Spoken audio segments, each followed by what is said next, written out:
الحمد لله الذي أبدع الأفلاك والأرضين، والصلاة والسلام على سيد المرسلين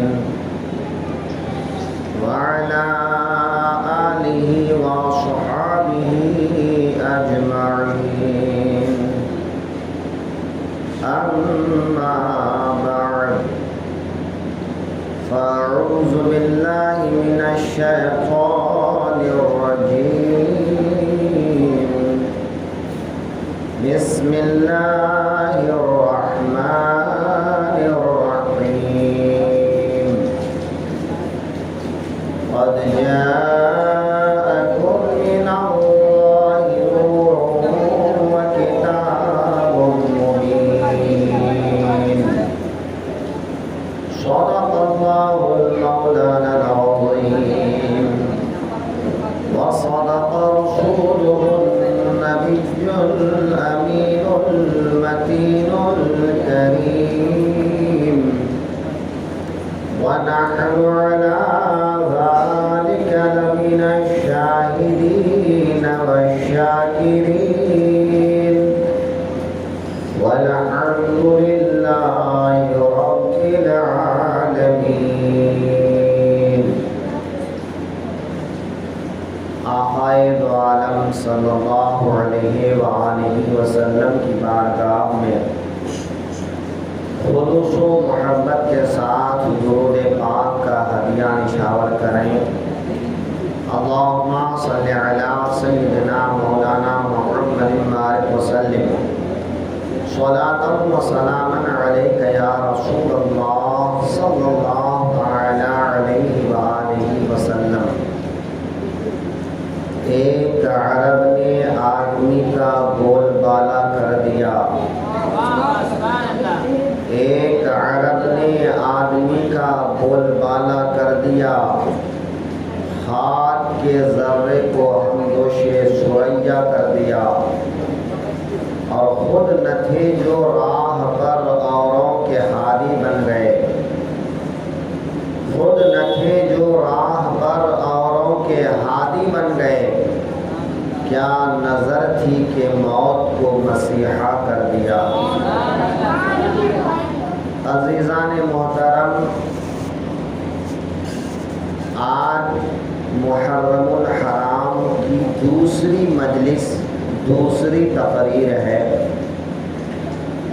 آج کا عنوان ہے انبیاء علیہم الصلاۃ والتسلیم، بالخصوص آقائے دو عالم صلی اللہ علیہ وآلہ وسلم. کل کی گفتگو اگر آپ کے ذہن میں ہے کہ اللہ ایک ہے، پاک بے عیب ہے، اور انسان اور جنات کی پیدائش اللہ کی عبادت کے لیے ہوئی ہے.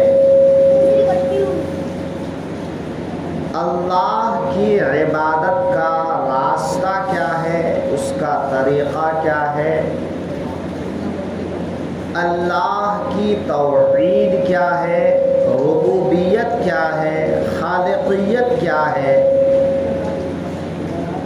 ان سب کا پتہ انبیاء کرام کے ارشادات سے چلتا ہے.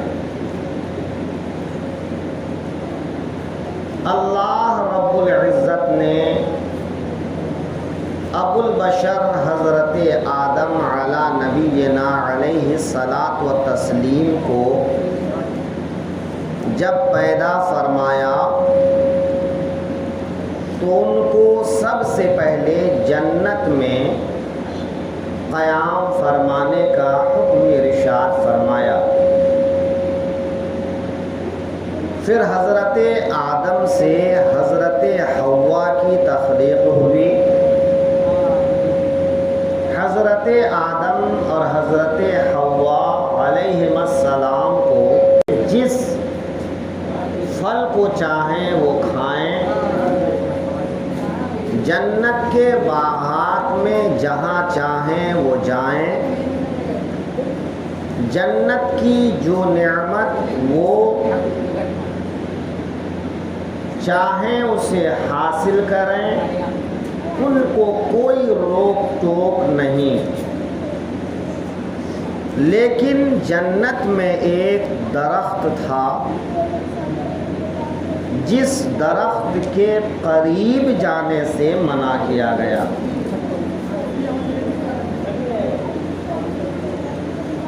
اللہ نے جنت کی ساری نعمتوں سے نفع حاصل کرنے کی اجازت دیا، لیکن ایک درخت کا پھل کھانے سے منع فرما دیا۔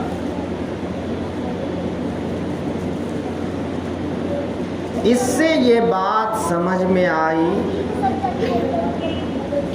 کہ اللہ کی نعمتوں سے نفع حاصل کرنے کا انسان کو اللہ نے اختیار دیا ہے، لیکن اس کی ایک حد بندی بھی ہے کہ کس نعمت سے کب کس طرح فائدہ اٹھا سکے گا اور کب اور کس طرح فائدہ نہیں اٹھا سکے گا۔ جب حضرت آدم علیہ الصلاۃ والتسلیم کو اللہ نے پیدا فرمایا تو تمام فرشتوں کو حکم دیا حضرت آدم کے سامنے جھکنے سجدہ کرنے کا۔ وہ سجدہ کیسا تھا، اس کی کیفیت کیا تھی، ایک لمبی بحث ہے۔ تمام فرشتوں کو حکم دیا، فرشتوں کی صف میں ابلیس بھی رہا کرتا تھا۔ ابلیس تمام فرشتوں کا معلم بھی تھا۔ جب اللہ نے فرشتوں سے کہا حضرت آدم کو سجدہ کرو تو تمام فرشتوں نے حضرت آدم کو سجدہ کیا اور ابلیس نے سجدہ کرنے سے انکار کر دیا۔ جب ابلیس نے انکار کیا تو اللہ نے ابلیس سے ساری نعمتیں کرامتیں چھین لیا اور اپنی بارگاہ سے اسے نکال دیا۔ نہ اب وہ فرشتوں کا معلم رہا، نہ اسے جنت کی نعمتیں ملیں، نہ اسے اللہ کی خوشنودی حاصل ہوئی، بلکہ اللہ نے دھتکار کر اسے باہر کر دیا۔ اب دیکھیں ذرا کہ اللہ نے حضرت آدم کو سجدہ کا حکم ارشاد فرمایا، فرشتوں نے سجدہ کیا، ابلیس نے انکار کیا، تو یہیں سے فرما برداری اور نافرمانی کا ایک سلسلہ شروع ہوا کہ مخلوق میں کوئی فرما بردار ہوگا اور کوئی نافرمان ہوگا۔ ابلیس نے اللہ کی بارگاہ میں عرض کیا میں تیرے بندوں کو بہکاتا رہوں گا۔ اللہ نے فرمایا جو میرا مخلص بندہ ہوگا وہ تیرے بہکاوے میں نہیں آئے گا، ہاں جو نافرمان ہوگا وہ تیرے بہکاوے میں آ جائے گا۔ یا تو میں اپنے بندوں کو معاف کر دوں گا، اور اگر وہ معافی کے قابل نہیں رہا وہ تیرے ساتھ جہنم میں جائے گا۔ تو یہ ایک سلسلہ شروع ہو گیا، ایک رواج پڑ گئی کہ ایک گروہ فرما برداروں کا ہوگا اور ایک گروہ نافرمانوں کا ہوگا۔ ایک گروہ بغیر کسی چوں چرا کے اللہ کے حکم کو مانے گا اور ایک گروہ اللہ کے حکم کا انکار کرے گا۔ جب حضرت آدم کو جنت میں رہنے کا حکم ارشاد فرمایا تو ابلیس نے ہیلا بہانہ کر کے حضرت حوا اور حضرت آدم کو اس درخت کا پھل کھلا دیا جس درخت کا پھل کھانے سے اللہ نے منع کیا تھا۔ جب دونوں حضرات نے اس درخت کا پھل کھایا، اب جنت سے ان کو زمین پر آنے کا حکم ہوا کہ اب آپ جنت میں نہیں رہ سکتے، آپ کو زمین میں جانا ہوگا۔ حضرت آدم سری لنکا میں ایک جگہ ہے سرندیپ، وہاں پر اتارے گئے، اور حضرت حوا عرب میں ایک جگہ ہے جدہ، وہاں اتاری گئیں۔ جد کے معنی دادا، جدتن کے معنی دادی، اس کا نام ہی جدہ اس لیے ہے کہ وہاں حضرت حوا اتاری گئیں۔ تو حضرت آدم اور حضرت حوا زمین پر اتار دیے گئے۔ اس میں اللہ کا ایک مقصد تھا کہ اللہ چاہتا تھا انسان کی آبادی بڑھے اور پھر انہی انسانوں میں کوئی فرما بردار ہو، اور جو نافرمانی کرے اس کو تو ہدایت کا راستہ دکھایا جائے۔ اگر ہدایت کے راستے پر آ جائے تو ٹھیک ہے، اور ہدایت کے راستے پہ نہ آئے تو پھر اس کے لیے عذاب الہی ہے۔ پھر اللہ نے ثواب اور عذاب کا ثمرہ رکھا، نتیجہ رکھا کہ جو فرما برداری کرے گا اسے ثواب ملے گا، جو نافرمانی کرے گا اسے سزا ملے گی۔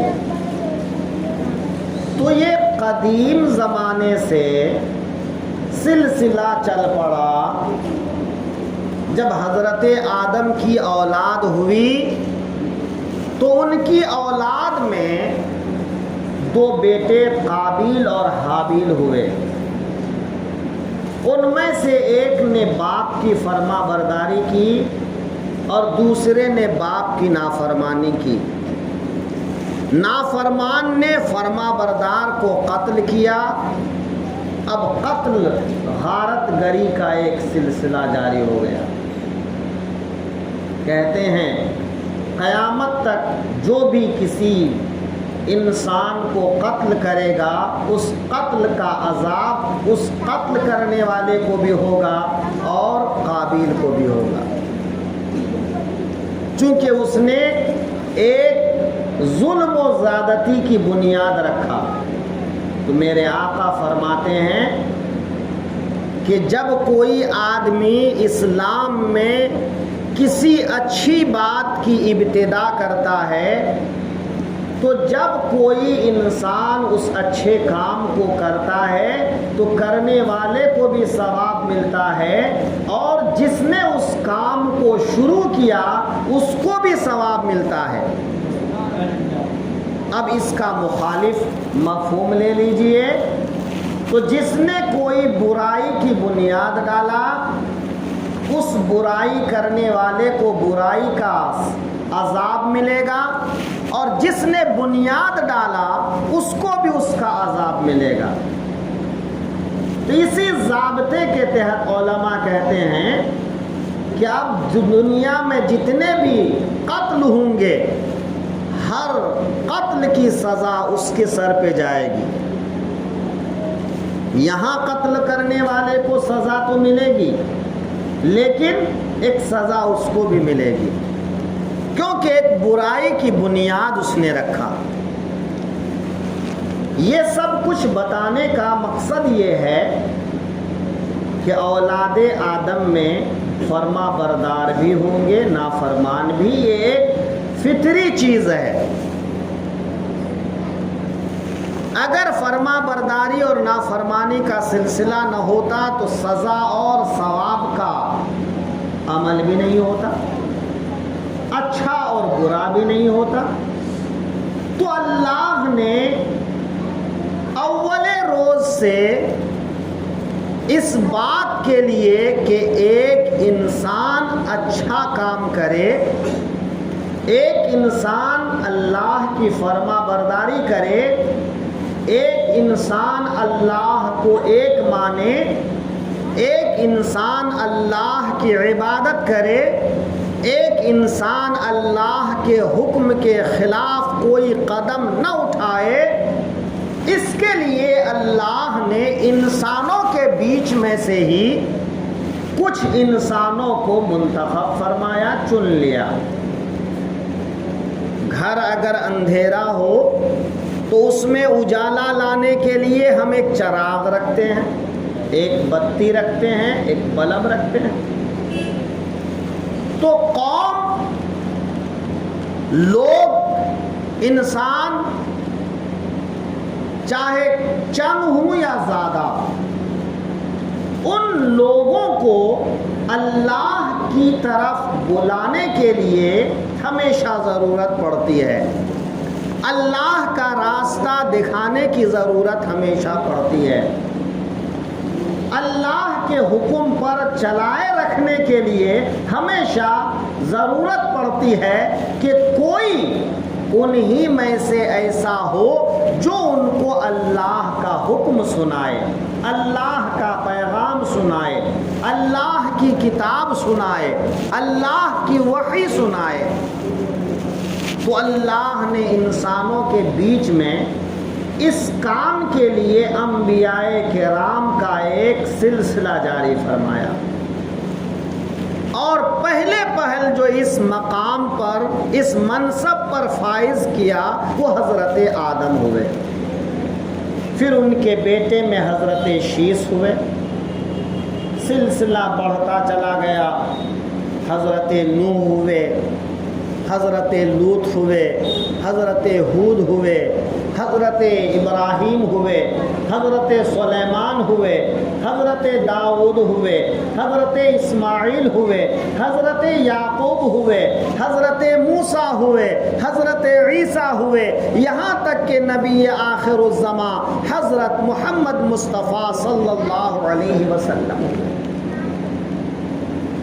کچھ انبیاء کرام کے نام، ان کے کچھ حالات زندگی اللہ نے قرآن میں بیان فرمایا، کچھ رسول اللہ نے اپنی زبان سے بیان فرمایا، تو ان کے حالات کا ہم کو علم ہوا، باقی انبیاء کرام کے حالات کا ہم کو علم نہیں۔ لیکن ہمارے پیغمبر کی زبان سے جو ہم کو معلوم ہوا کہ انبیاء کی تعداد کم سے کم 1,24,000 یا 2,24,000 یا کچھ زیادہ کم، اتنے انبیاء دنیا میں آئے۔ یہ ہر زمانے میں لوگوں کو سیدھے راستے پر چلانے کی کوشش کرتے رہے۔ اب ظاہر سی بات ہے، ہر ایک نے محنت کی، ہر ایک نے کام کیا، ہر ایک نے کوشش کی۔ حضرت نوح علیہ السلام نے 950 سال تک تبلیغ کیا۔ پہلے زمانے میں لوگوں کی عمر اتنی لمبی لمبی ہوتی تھی، ہزار سال لوگ زندہ رہتے تھے۔ آج بھی کچھ ایسی مخلوق ہیں جن کی عمر لمبی ہوتی ہے، سانپ کی عمر لمبی ہوتی ہے، کچھوے کی عمر لمبی ہوتی ہے، تو بہت سی مخلوقات ہیں جن کی عمر بہت لمبی لمبی ہوتی ہیں۔ تو لمبی عمر ہونا کوئی تعجب کی بات نہیں ہے۔ یہ تو حضرت آدم 60 گز کے تھے، گھٹتے گھٹتے ہم لوگ کتنے گز کے رہ گئے۔ تو جیسے ہم لوگوں کی قد و قامت گھٹی ہے، ہم لوگوں کی زندگی بھی گھٹی ہے، عمر بھی گھٹی ہے۔ تو 950 سال تک انہوں نے تبلیغ کیا، لیکن ان کا کہا ماننے والے صرف 80 لوگ ہوئے۔ جب نا امید ہو گئے کہ اب لوگ میری بات نہیں مانیں گے، ان کو ستایا بھی، ان کو تکلیف بھی پہنچایا، ان کو برا بھلا بھی کہا، لیکن جب لوگوں کی طرف سے مایوس ہوئے تو اللہ سے دعا کی پروردگار اس قوم سے مجھے نجات عطا فرما۔ تو اللہ نے ایک کشتی بنا کر اس پر کچھ لوگوں کو سوار کرنے کا حکم دیا کہ اپنے ماننے والوں کو سوار کیجئے۔ ایک ایک حیوانات کی جوڑی اور لوگوں کو سوار کیے، طوفان آیا، سب غرق ہو کے مر گئے، بس وہی لوگ بچے جو کشتی میں تھے۔ حضرت نوح کی نسل آگے بڑھی۔ اسی طرح بہت سے انبیاء کے زمانے میں جب لوگوں نے نافرمانی کی تو ان پر عذاب آ گیا، پوری قوم ہلاک ہو گئی، پوری بستی ختم ہو گئی، پورا شہر ختم ہو گیا۔ انبیاء کرام کے زمانے میں قوموں کی صورتیں بدل دی گئیں، کسی کو بندر بنا دیا گیا، کسی کو اور کچھ بنا دیا گیا، تو ان کو نافرمانی کی سزا کچھ اس طرح سے بھی ملا کرتی تھی۔ آخرت کی سزا تو آخرت میں، لیکن دنیا میں ان کو سزا دے دی جاتی تھی کہ ان کی صورتیں بدل جاتی، ان کی شکل بدل جاتی، ان پر اچانک موت آ جاتی، پوری قوم تباہ ہو جاتی۔ لیکن ہمارے آقا صلی اللہ علیہ وسلم کو اللہ نے رحمت للعالمین بنا کر بھیجا۔ جب ہمارے آقا اس زمین کے اوپر ظاہری حیات میں تشریف رکھتے تھے تب بھی رحمت بن کر تھے، اور آج زمین میں اپنے روضہ پاک میں آرام فرما رہے ہیں، ظاہری حیات سے پردہ کیے ہیں، تو آج بھی ہمارے لیے رحمت بن کر ہیں۔ حضرت موسیٰ علیہ السلام کی قوم پر بار بار عذاب آیا، حضرت لوط علیہ السلام کی قوم پر عذاب آیا، قوم سمود ہلاک ہو گئی۔ ان سب کا ذکر قرآن پاک میں ہے۔ ہمارے یہاں مشکل یہ ہے کہ قرآن کی زبان عربی ہے اور ہماری زبان یا تو اردو ہے یا ہندی ہے یا مقامی زبان ہے، تو ہم لوگ قرآن پاک کو پڑھتے نہیں سمجھ پاتے، پھر ہم لوگوں کو قرآن کی زبان سیکھنا پڑتا ہے، یا کسی زبان میں جب قرآن کا ترجمہ ہوتا ہے تو ہم دوسری زبانوں میں اس کا ترجمہ پڑھ پاتے ہیں۔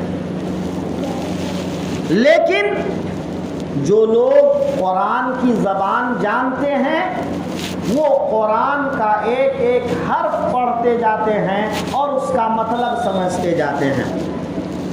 کوشش کیجئے علماء کرام سے قرآن کا ترجمہ سنتے رہیے، خود بھی پڑھنے کی کوشش کیجئے، تو آپ کو ان حالات کا علم ہوگا کہ انبیاء کرام کا ایک سلسلہ جاری ہوا، اور ہر دور میں جب قوم گنہگار ہو کر ظلم و زیادتی کرنے لگی، یہاں تک کہ قوموں نے بت پرستیاں کی، بتوں کو پوجا، آگ کو پوجا، ستاروں کو پوجا، چاند سورج کو پوجا، تو ہر آنے والے نبی نے ان کو بتایا یہ معبود بننے کے لائق نہیں ہے، یہ پوجنے کے لائق نہیں ہے، یہ عبادت کے لائق نہیں ہے۔ عبادت کے لائق تو ایک اللہ ہے، سجدے کے لیے تو ایک اللہ ہے، پوجنے کے قابل تو ایک اللہ ہے، اور اس دعوت کو سب ہونے دیا۔ آپ جب قرآن پاک پڑھیں گے تو حضرت ابراہیم علیہ السلام کے بارے میں تفصیل کے ساتھ قرآن میں آیا ہے کہ حضرت ابراہیم کے چچا بت بناتے بھی تھے، بیچتے بھی تھے، پوجتے بھی تھے۔ تو حضرت ابراہیم نے ان سے کہا چچا جان آپ اسے کیوں پوجتے ہیں جو نفع نقصان نہیں دے سکتا؟ آپ اسے کیوں نہیں پوجتے جو نفع نقصان کا مالک ہے؟ انکار کیا تو انہوں نے سمجھانے کے لیے اپنے انداز میں انہوں نے جب سمجھایا تو قرآن پاک نے ان کے سمجھانے کے طریقے کو بیان کیا. کہا چچا یہ دیکھیے رات کا وقت ہے، ستارے چمک رہے ہیں، ان ستاروں سے اندھیری رات میں روشنی ملتی ہے. راستہ بھٹک جائے تو لوگ ستاروں کو دیکھ کر راستہ پا لیتے ہیں. آج کل ہم لوگ نہیں جانتے ہیں، لیکن پچھلے زمانے میں لوگ جب نقشہ نہیں ہوتا تھا تب ستاروں کو دیکھ کر اندازہ لگاتے تھے. آج بھی جو لوگ سمندری سفر کرتے ہیں تو ان کو خاص تعلیم دی جاتی ہے ستاروں کے بارے میں کہ کون سا ستارہ کس جانب ہوگا، تو پچھم کدھر ہوگا، پورب کدھر ہوگا، اتر کدھر ہوگا، دکھن کدھر ہوگا. تو ستاروں سے راستہ ملتا ہے. تو کہا چچا آپ جسے پوجتے ہیں اس کے مقابلے میں یہ ستارے زیادہ فائدہ مند ہیں. کیوں نہ ہو کہ آپ ان ستاروں کو پوجیں، ہم لوگ ان ستاروں کو پوجیں. حالانکہ حضرت ابراہیم خود ستاروں کو بھی نہیں پوجتے تھے، کسی کو نہیں پوجتے تھے، وہ ایک اللہ کی عبادت کرتے تھے. لیکن سمجھانے کے لیے کہ چلو آؤ ہم ایسا کرتے ہیں، تو حضرت ابراہیم نے کہا چلو چچا ہم ستاروں کو معبود مان لیں. ابھی کچھ دیر گزری تھی کہ چاند نکل آیا تو چاند کی روشنی کے آگے ستارے پھیکے پڑ گئے. تو کہا چچا جان جو پھیکا پڑ جائے اس کو کیا پوجنا، چلو اس چاند کو پوجتے ہیں جو زیادہ روشنی دیتا ہے. رات ختم ہوئی، دن نکلا تو کہا چچا چاند تو غائب ہو گیا، اب سورج نکلا، چلو سورج کو پوجیں. جب شام ہوئی سورج ڈوبا تو کہا چچا جو ڈوب جائے وہ عبادت کے قابل نہیں. اے میرے چچا کیوں نہ ہم ان چاند سورج کے خالق و مالک کی عبادت کریں. اس طرح سے لوگوں کو سمجھایا. لوگوں نے مانا نہیں مانا ایک الگ بات. تو انبیاء کرام کا کام ہمیشہ یہ رہا ہے کہ وہ بھٹکے ہوئے لوگوں کو راستہ دکھانے آئے، بہکے ہوئے لوگوں کو صراط مستقیم پر چلانے کے لیے آئے. اور اس کی آخری کڑی ہمارے اور آپ کے آقا حضرت محمد مصطفیٰ صلی اللہ علیہ وسلم ہے کہ اللہ رب العزت نے ہمارے آقا کو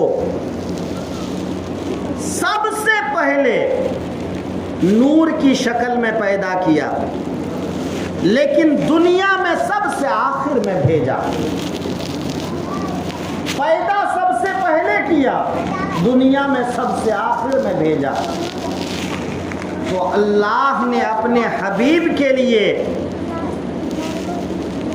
جب آپ کے گھر کوئی مہمان آنے والا ہوتا ہے تو آپ کے گھر یا تو پہلے فون آ جاتا ہے یا کوئی خبر بھیج دیتا ہے کہ ہم آپ کے گھر جانے والے ہیں، آپ کے گھر مہمان بننے والے ہیں، ہم آپ کے یہاں آنے والے ہیں. تو آپ اس کی تیاری کرتے ہیں. اس زمین و آسمان کو پیدا کرنے کا مقصد، کائنات کے ذرہ ذرہ کو پیدا کرنے کا مقصد، یہاں تک کہ کل جو میں نے حدیث قدسی سنایا تھا کہ اللہ نے اپنے رب ہونے کا جو اعلان فرمایا اس کا مقصد یہ تھا کہ نبی آخر الزماں کو، محبوب دو عالم کو اس دنیا میں بھیجنا تھا.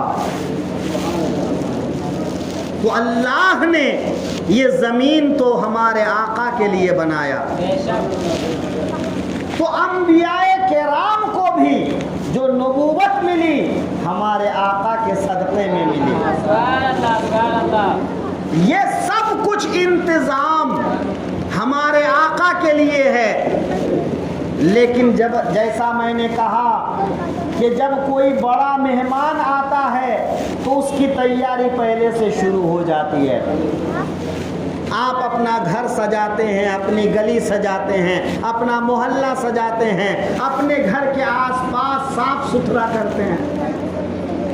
اللہ کو اپنے حبیب کو بھیجنا مقصد تھا تو اللہ نے سب سے پہلے حضرت آدم کو بھیجا کہ جو کام میرے محبوب کو پایۂ تکمیل تک پہنچانا تھا، مکمل کرنا تھا، اس کا آغاز حضرت آدم نے کیا. اب حضرت آدم آئے، انہوں نے اللہ کی توحید کا ایک پہلو بیان کیا. حضرت نوح آئے، اللہ کی توحید کا اعلان کیا. حضرت ابراہیم آئے، اللہ کی توحید کا اعلان کیا. حضرت موسیٰ آئے، حضرت عیسیٰ آئے، سب نے ایک ہی پیغام دیا. ہاں، سب کا پیغام ایک تھا کہ اے لوگو ایک اللہ کی عبادت کرو. ہاں، کچھ احکام میں فرق ہے کہ انسان کی زندگی کے جو معمولات ہیں ان معمولات میں ہر نبی کے زمانے میں کچھ فرق رہا تو ایک الگ بات ہو گئی. بنیادی چیز سب میں مشترک ہے. اللہ کی طرف دعوت دینا یہ سب کے اندر پایا جاتا ہے. تو اللہ نے حضرت آدم کو بھیج دیا، حضرت نوح کو بھیج دیا، حضرت ابراہیم کو بھیج دیا. جب آپ کسی بڑے آدمی کو کہیں جاتے ہوئے دیکھتے ہیں تو آپ دیکھتے ہیں 2-4 گاڑیاں پہلے جاتی ہیں، 2-4 گاڑیاں پیچھے جاتی ہیں. تو ان کو پیچھے سے خطرہ ہوتا ہے تو پیچھے گاڑیاں رکھتے ہیں، ورنہ پہلے تو گاڑیاں اس لیے تاکہ انتظام جا کر دیکھ لے. اللہ کو اپنے حبیب کو بھیجنا ہے تو اللہ نے کہا اے آدم جائیے ذرا راستہ ہموار کر دیجئے، اے ابراہیم جا کے ذرا کچھ پیغام دے دیجئے، اے موسیٰ جائیے آپ میرے محبوب کے بارے میں لوگوں کو بتائیے کہ میرے محبوب کا سراپا کیسا ہوگا، میرے محبوب کا چہرہ کیسا ہوگا، میرے محبوب کی زلفیں کیسی ہوں گی، میرے محبوب کی آنکھیں کیسی ہوں گی، میرے محبوب کی قد و قامت کیسی ہوگی، میرے محبوب کا چلنا کیسا ہوگا. توریت میں اللہ نے ایک ایک چیز کو تفصیل سے بیان کیا. ایسے ہی حضرت عیسیٰ کو بھیجا، اے عیسیٰ جائیے میرے محبوب کی خوبی بیان کیجئے، میرے محبوب کی تعریف کیجئے. تو یہ سب تمہید اس لیے ہے کہ نبی آخر الزماں کو دنیا میں بھیجنا ہے.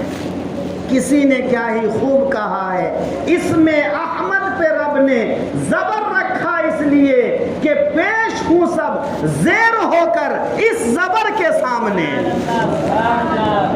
اللہ نے جو اپنے محبوب کا نام رکھا اس نام میں جو بھی حرف آئے تو اس میں زیر ہی نہیں، صرف زبر ہی زبر ہے. زبر اوپر ہوتا ہے، اشارہ اس بات کی طرف ہے کہ میرے محبوب کا مقام و مرتبہ تمام نبیوں سے اعلیٰ ہے، تمام رسولوں سے اعلیٰ ہے. اللہ نے اپنے محبوب کو اس جہان میں بھیجنا چاہا. حضرت عیسیٰ نے اپنی زبان سے اعلان کیا وَمُبَشِّرًا بِرَسُولٍ يَأْتِي مِن بَعْدِي اسْمُهُ احمد. اے لوگو میں تمہیں خوشخبری سناتا ہوں، میرے بعد جو پیغمبر آنے والے ہیں ان کا نام احمد ہوگا، کیونکہ میرے محبوب کا نام آسمان پر احمد ہی ہے. تو اللہ نے ان سب سے اپنے محبوب کی تعریف و توصیف کروایا. جب آقائے دو عالم صلی اللہ علیہ وسلم اس جہان میں تشریف لائے کہ اب دین مکمل ہو جائے گا، شریعت مکمل ہو جائے گی، تبلیغ کا کام مکمل ہو جائے گا، اب پھر اس کے بعد کسی نبی کی ضرورت نہیں رہے گی، کسی رسول کی ضرورت نہیں رہے گی۔ تو اللہ نے اپنے محبوب کو بھیجا، محبوب دو عالم صلی اللہ علیہ وسلم نے جو تبلیغ کا ایک انداز اپنایا وہ بھی بڑا انوکھا ہے۔ آج کچھ لوگ کہتے ہیں ہمارے آقا نے 40 سال کے بعد نبوت کا اعلان کیا، تو کہا 40 سال بعد نبی ہوئے۔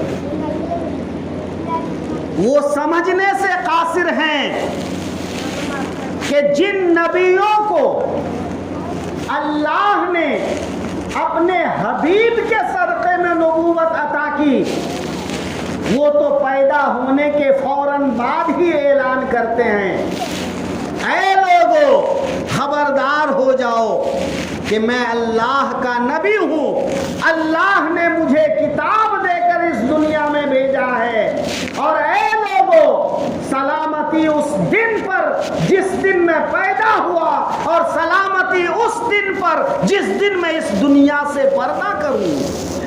یہ حضرت عیسیٰ علیہ السلام کی حالات زندگی میں قرآن نے بیان کیا ہے۔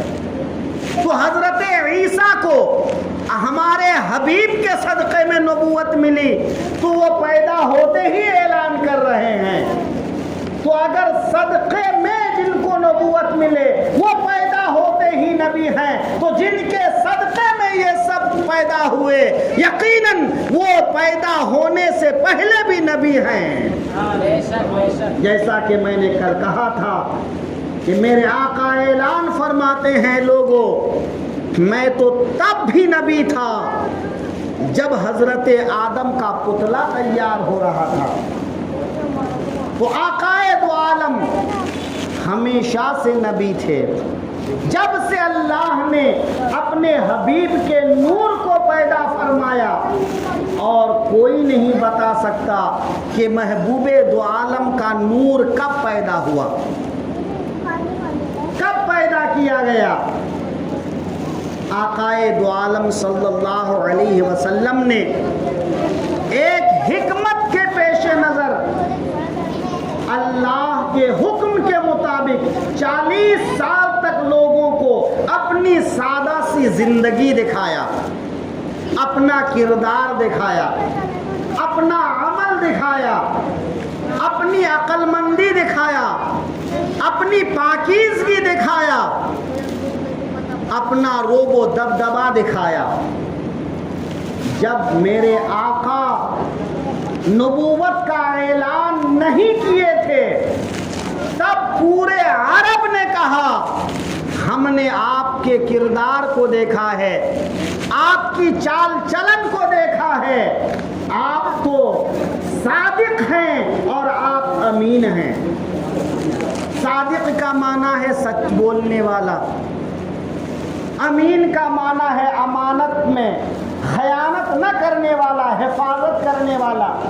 یعنی 40 سال کی زندگی میں لوگوں نے دیکھا کہ اس انسان نے کبھی جھوٹ نہیں بولا، اس نے کبھی کوئی غلط کام نہیں کیا، اس نے کسی کا مال نہیں کھایا، اس نے کسی کی امانت میں خیانت نہیں کی، اس نے کوئی بے حیائی کا کام نہیں کیا، اس نے اخلاق سے گرا ہوا کوئی کام نہیں کیا۔ ہاں، انہوں نے مہمان نوازی کی، انہوں نے غریبوں کو کھانا کھلایا، انہوں نے یتیموں کو سہارا دیا، انہوں نے بیواؤں کو سہارا دیا، انہوں نے مفلس و محتاجوں کی مدد کی۔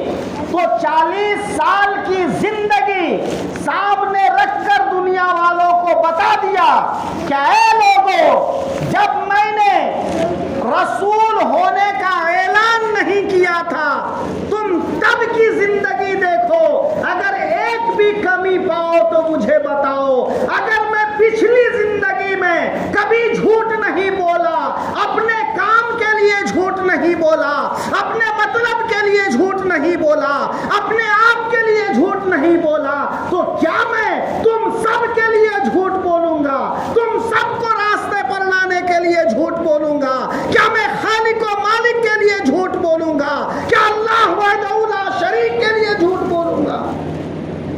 اے لوگوں ہرگز نہیں۔ اگر میں کہوں اللہ کا رسول ہوں تو میں اس بات میں سچا ہوں، اگر میں کہوں اللہ ایک ہے تو میری بات سچی ہے، اگر میں کہوں اللہ پاک بے عیب ہے تو یہ بات سچی ہے، اگر میں کہوں کہ میری زبان سے نکلنے والے الفاظ قرآن ہیں تو یہ بات سچ ہے، اگر میں کہوں میری زبان سے نکلنے والی بات حدیث ہے تو یہ بات سچ ہے۔ میرے آقا کریم نے 40 سال عملی زندگی دکھا دیا۔ اے لوگوں تمہیں کہیں نقطہ رکھنے کی جگہ نہیں، تمہیں کہیں انگلی رکھنے کی جگہ نہیں، تمہیں کہیں عیب نکالنے کی جگہ نہیں۔ تو جو انسان 40 برس تک بے عیب زندگی گزارے، اب اگر وہ کچھ کہہ رہا ہے تو یقیناً وہ سچی بات کہہ رہا ہے۔ میرے آقا کریم نے جب خاندان والوں کو بلایا، سارے لوگوں کو اکٹھا کیا، تو پہلے یہی فرمایا، لوگوں یہ سامنے پہاڑی دیکھ رہے ہو، اگر میں کہوں اس پہاڑ کے پیچھے ایک لشکر ہے اور وہ لشکر تم کو ہلاک و برباد کرنے والا ہے، کیا تم میری بات کا یقین کرو گے؟ سب نے کہا ہاں ہم یقین کریں گے۔ کیوں یقین کرو گے؟ کیوں نہیں مجھے جھٹلاؤ گے؟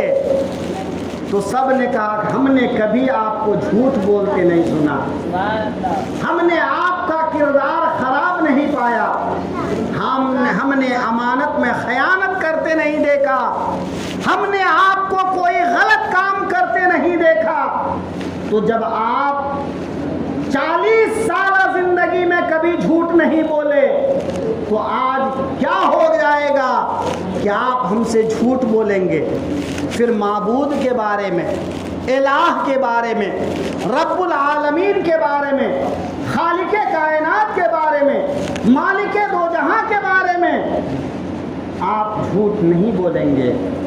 تو میرے آقا نے ارشاد فرمایا، اگر تم لوگوں کو مجھ پر یقین ہے تو سنو، میں اللہ کا رسول ہوں، اللہ کا نبی ہوں، اللہ ایک ہے اور تم سب کو اس ایک اللہ کی عبادت کی دعوت دیتا ہوں۔ اے لوگوں آؤ ایک اللہ کی عبادت کریں، اے لوگوں آؤ سچ بولنے کا عہد کریں، اے لوگوں ہم جھوٹ نہ بولیں، اے لوگوں ہم چوری نہ کریں، ہم ڈاکہ نہ ڈالیں، اے لوگوں آؤ مل کر یہ وعدہ کریں، عہد لیں کہ کوئی حرام کاری نہیں کرے گا، کوئی بدکاری نہیں کرے گا، کوئی شراب خوری نہیں کرے گا، کوئی جوا بازی نہیں کرے گا، کوئی چوری ڈکیتی نہیں کرے گا، کوئی بیٹیوں کو زندہ دفن نہیں کرے گا،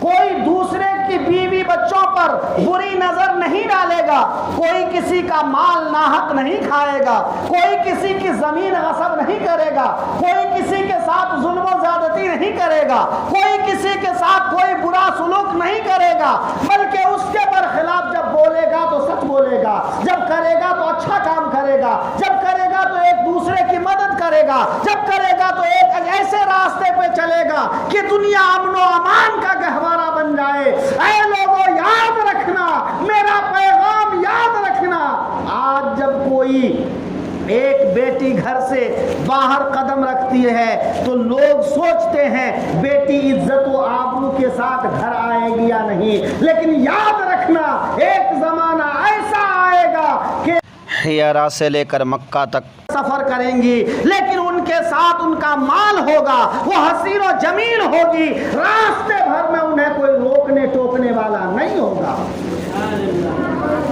اور تاریخ گواہ ہے، میرے آقا نے 23 برس تبلیغ کی، تاریخ گواہ ہے، قوموں کو بدل دیا، انسانوں کو بدل دیا، فطرتوں کو بدل دیا۔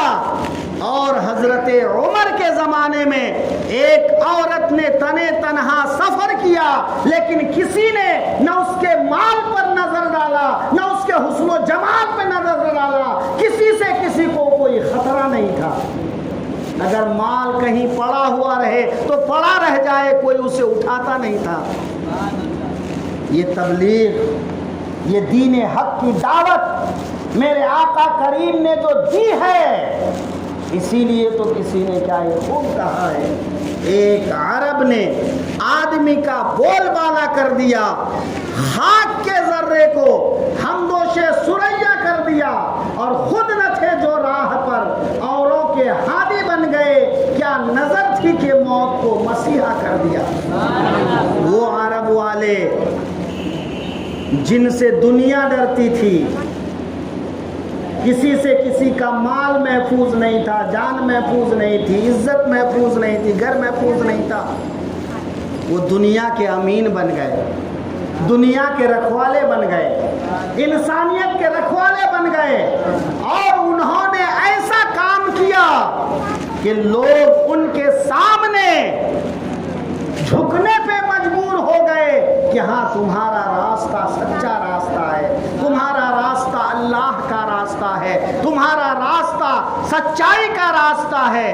عزیزان محترم، ضرورت ہے کہ ہم بھی سچائی کے راستے پر چلیں، دین کے راستے پر چلیں، ایمان کے راستے پر چلیں، رسول اللہ کی تعلیمات کے چلتے رہیں. وآخر دعوانا ان الحمدللہ رب العالمین. السلام علیکم.